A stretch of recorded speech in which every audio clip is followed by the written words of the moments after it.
Assalamualaikum warahmatullahi wabarakatuh. Saya Ade Fidianti, dosen program studi teknologi pendidikan FKIP Universitas Batu Raja. Di sini saya mengajarkan mata kuliah perencanaan pembelajaran informatika dan komputer, di mana pada kurikulum lama mata kuliah ini adalah mata kuliah perencanaan pembelajaran TI dan K. Namun pada kurikulum terbaru ini ketika sudah direvisi, mata kuliah ini berubah nama menjadi mata kuliah perencanaan pembelajaran informatika dan komputer yang diajarkan selama 3 SKS di semester 3.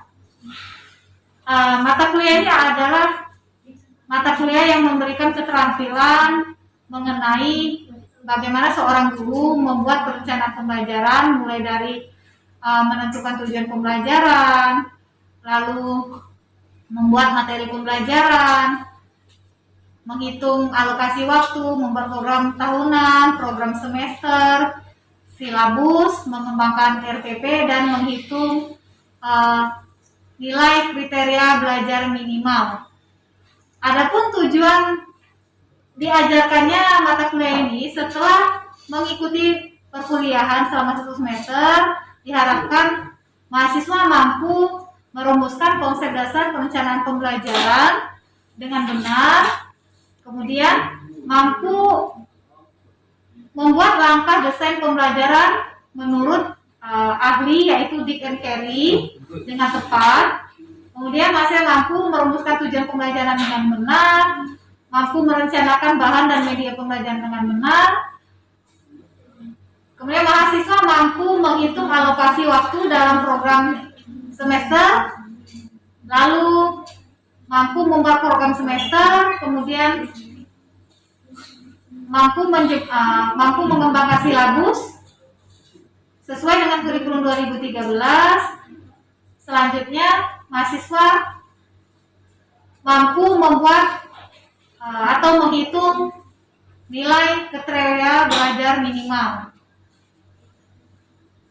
Itulah keterampilan yang akan diperoleh selama 1 semester ke depan. Terima kasih.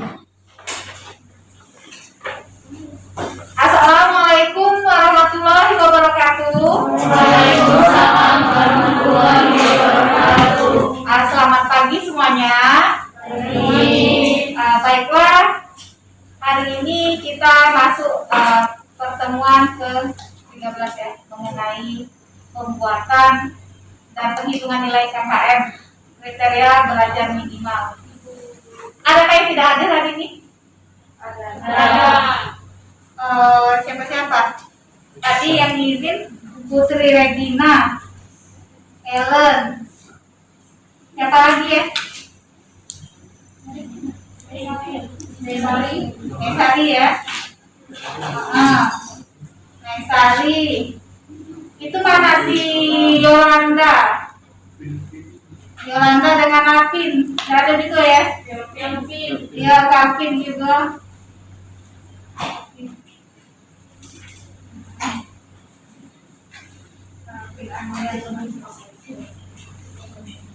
Sesuai dengan apa yang Ibu sampaikan pada pertemuan sebelumnya, bahwa hari ini kita akan praktik menghitung KKM. Sudah dibawa semua formatnya? Oke. Sebelum kita lanjut ke materi ya, ada yang sudah tahu belum untuk apa KKM ini dibuat? Atau istilah sekarang KBM ya, kriteria belajar minimal. Untuk apa KBM ini dibuat oleh guru? Yang bisa angkat tangan? Yang bisa angkat tangan?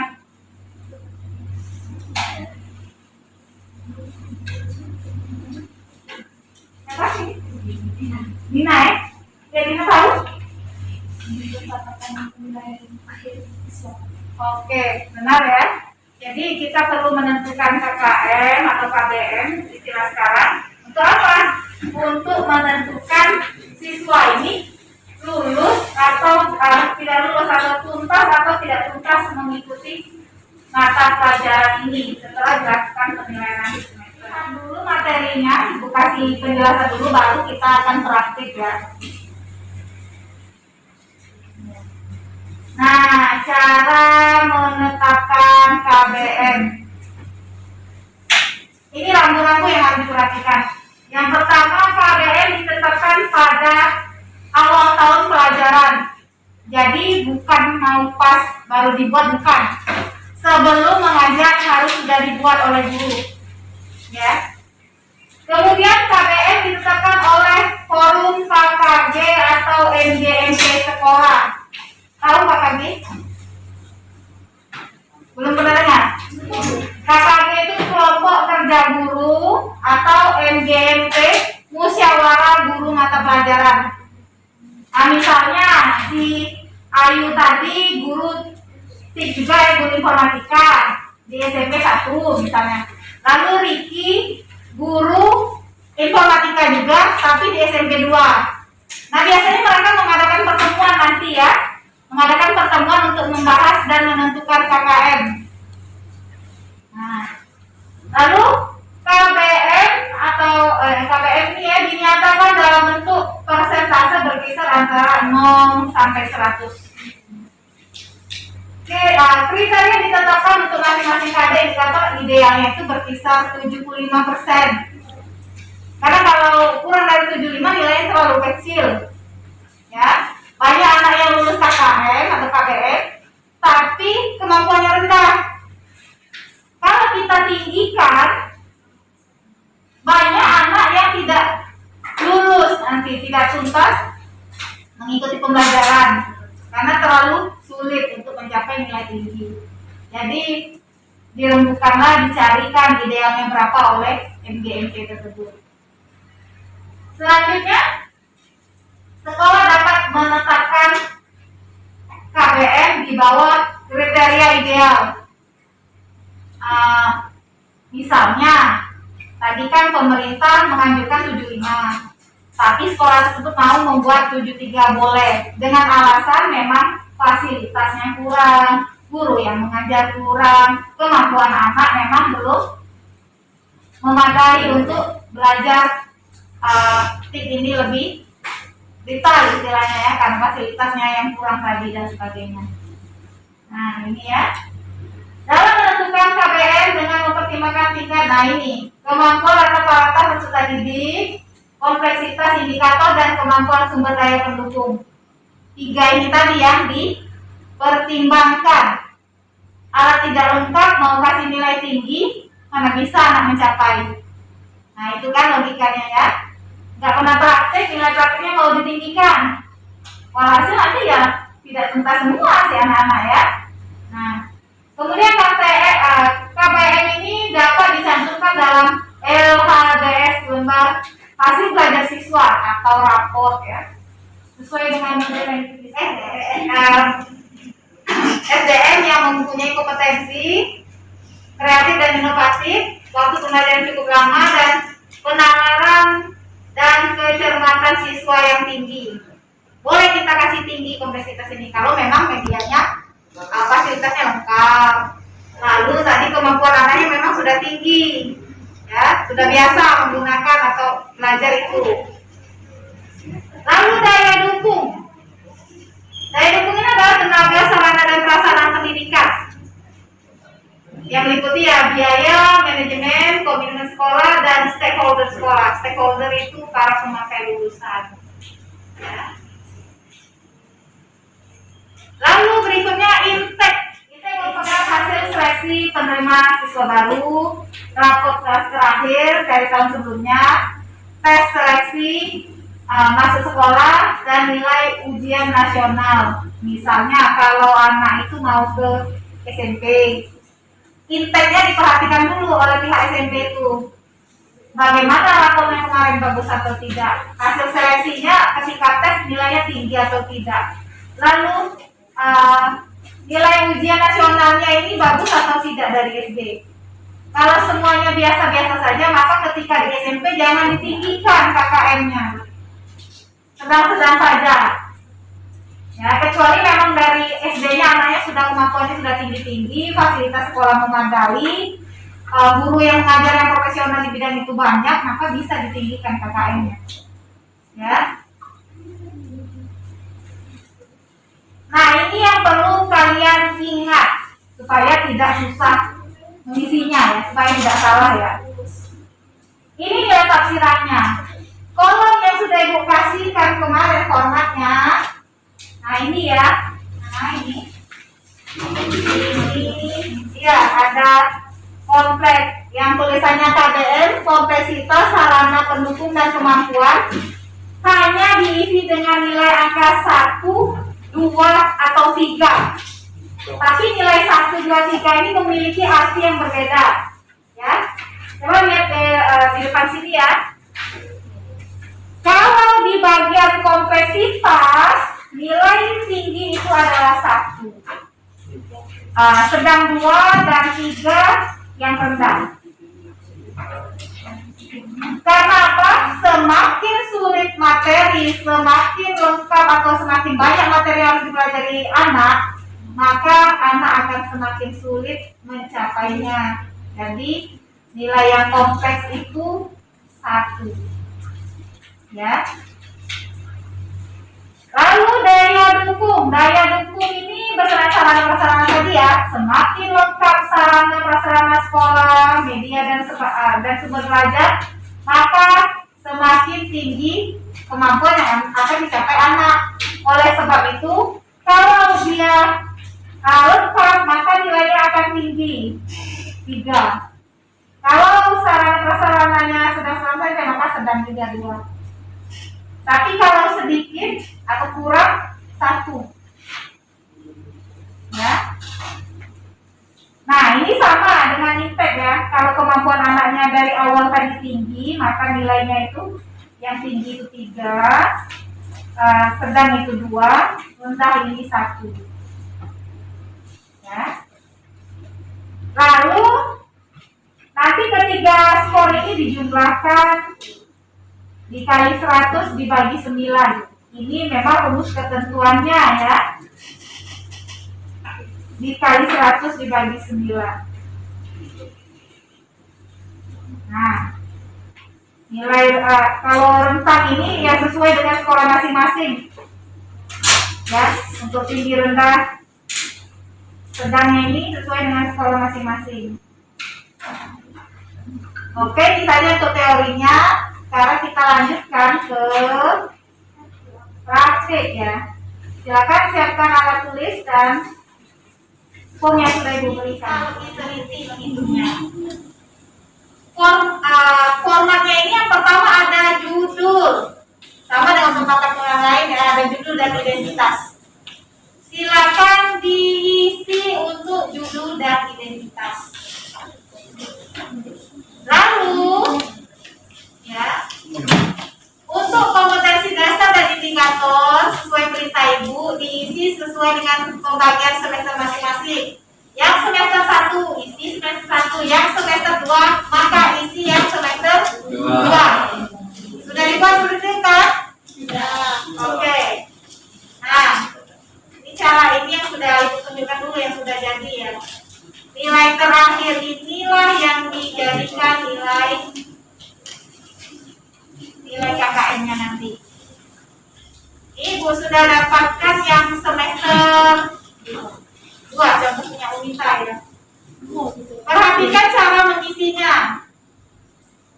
Untuk yang semester 1 dan semester 2 sama cara menghitungnya ya. Kita isi ini per indikator. Ya. Di kompleksitas tadi nilai tinggi berapa? Oke, bagus. 1 tinggi, 2 mengisinya memperhatikan indikator. Ya, kalau materinya itu susah, rumit, jangan kasih nilai 3. Kasihlah 1. Ya. Tapi kalau materinya mudah, bisa kasih nilai 3. Nah, tadi kan semakin kompleks, maka semakin tinggi. Tapi poinnya 1. Ya. meniru computational thinking dalam menyelesaikan persoalan komputasi yang mengandung struktur data lebih kompleks dan berpola. Ini masih teorinya. Tapi kita bayangkan materinya ini lengkap atau tidak di sekolah kita. Ya, adakah buku sumber? Nah, ini susah atau tidak? Ingat untuk anak kelas 10, kelas 8, ya, SMP. Yang kita perhatikan adalah kemampuan anak kelas 8 yang sedang kita buatkan KKM-nya. Jadi untuk indikator ini, Ibu tanya, meniru computational thinking dalam menyelesaikan persoalan komputasi yang mengandung struktur data lebih kompleks dan berpola. Ini susah atau tidak? Susah ya. Nah, diperhatikan juga materinya ini mudah tidak didapatkan, banyak tidak bukunya, sulit ya, masih jarang. Maka boleh kita isi nilai 1. Oh, iya 1 tadi kan, yang Bumi tadi kan 1. Lalu sarana pendukung, nah tadi ya kita lihat apakah bahan ajarnya banyak atau tidak. Kalau tidak maka 1 juga. Kalau materinya sulit, media kurang, secara otomatis kemampuan yang akan muncul pada diri anak juga kurang. Maka 1. Jumlahkan skornya 1, 2, 3. Nah, untuk misi kolom ini nanti selesaikan dulu yang ini. Ini kan ada kawannya. 3, 5 ini ada kawannya, ada 2. Ya. Lihat yang 2, menjelaskan computational thinking dalam menyelesaikan persoalan komputasi yang mengandung struktur data lebih kompleks. Nah, ini sulit atau tidak materinya? Sulit atau tidak? Dan berpola. Menjelaskan ini, harus menjelaskan. Sedang kira-kira ya? Oke, 2 kita tuliskan. Sarana pendukung, banyak tidak materinya?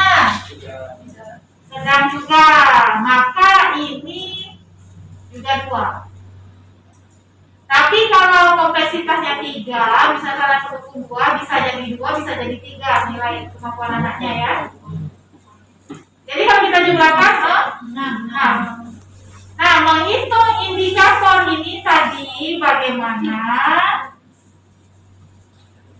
Nah, indikator, lihat rumus yang Ibu kasihkan. Kalau kalian masukkan rumusnya itu sudah ada di situ.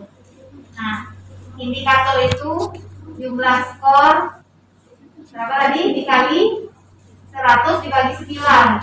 Tapi dia dikalikan dulu, baru dibagi. Sama dengan kan baru dibagi ya. Biar hasilnya benar. Nah, jadi ini tadi. Nah, berapa?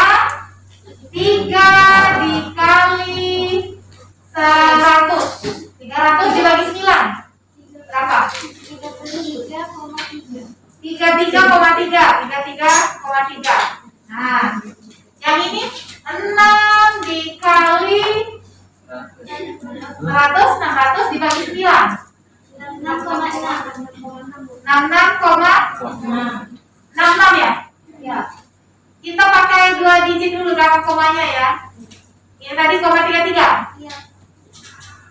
Jangan dulu dibulatkan. Terakhir saja pembulatannya. Nah, untuk isi kolom indikator ini, isi kolom KD, caranya jumlah seluruh indikator dibagi banyaknya indikator. Jadi 33,33 ditambah 66,66 dibagi 2. Jumlah indikatornya, jumlah skor indikator dibagi banyaknya indikator. Nah, berapa? Jumlahkan ini. 49. Berapa? 49,99. Berarti itu ya. Nah, terus isikan sampai selesai. Kalau sudah selesai semua kolom kompetensi dasarnya, baru bisa isi kolom KI. Kalau KI ini rumusnya jumlah seluruh skor KD dijumlahkan seluruh skornya dibagi banyaknya KD tadi. Kalau KD-nya 5 maka dibagi 5, kalau KD-nya 10 maka dibagi 10. Baru hasil akhirnya ini diletakkan di sini, inilah yang menjadi nilai KKM atau KBM kita. Ingat, rentangnya ibu kasih rentang ya, mulai dari 75 sampai 78 saja. Nah, jadi kalau 75,1 boleh, tapi kalau 78 lebih jangan.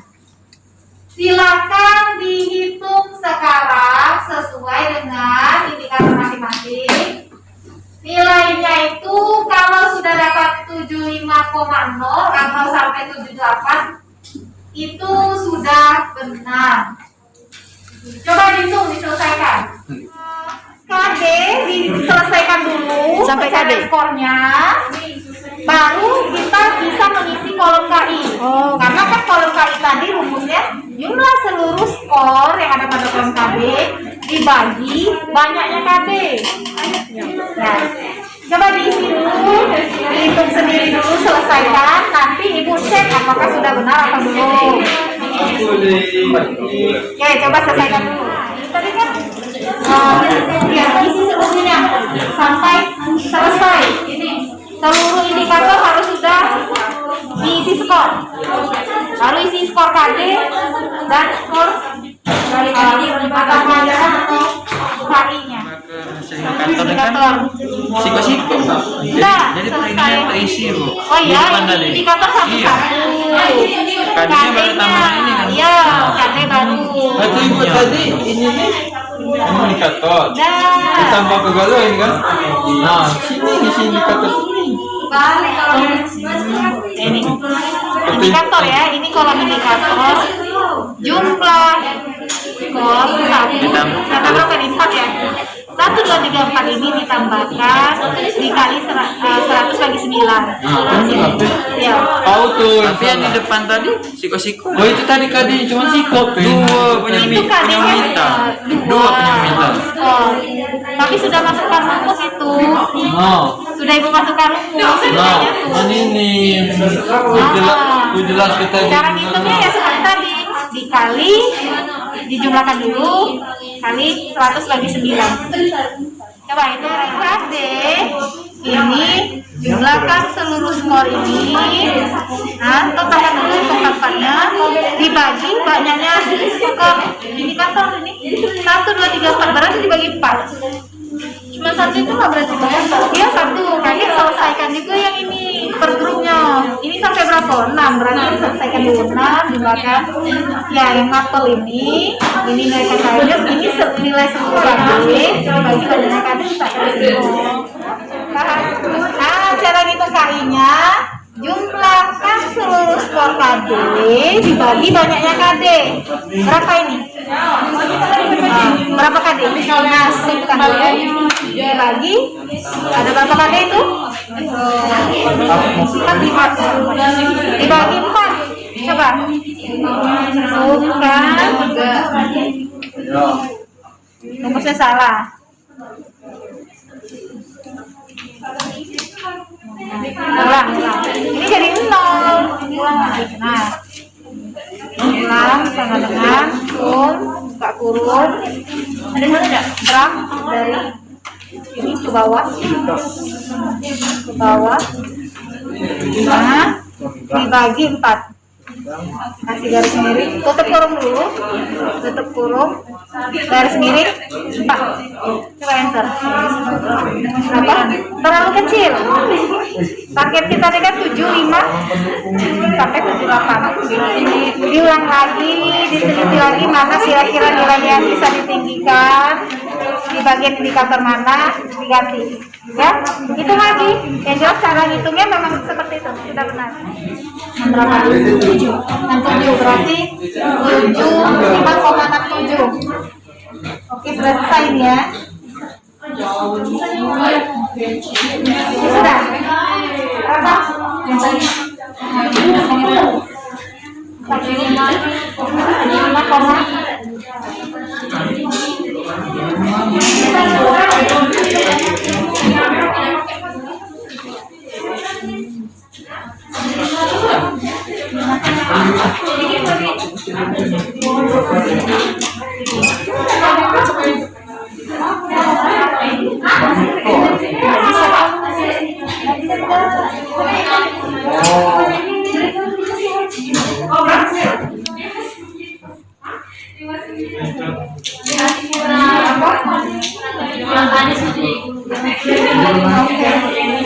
3,3 nanti cari berapa ini berapa kemana? 3 berapa tadi? 30 atau 3 ini apa? Banyaknya 276,9.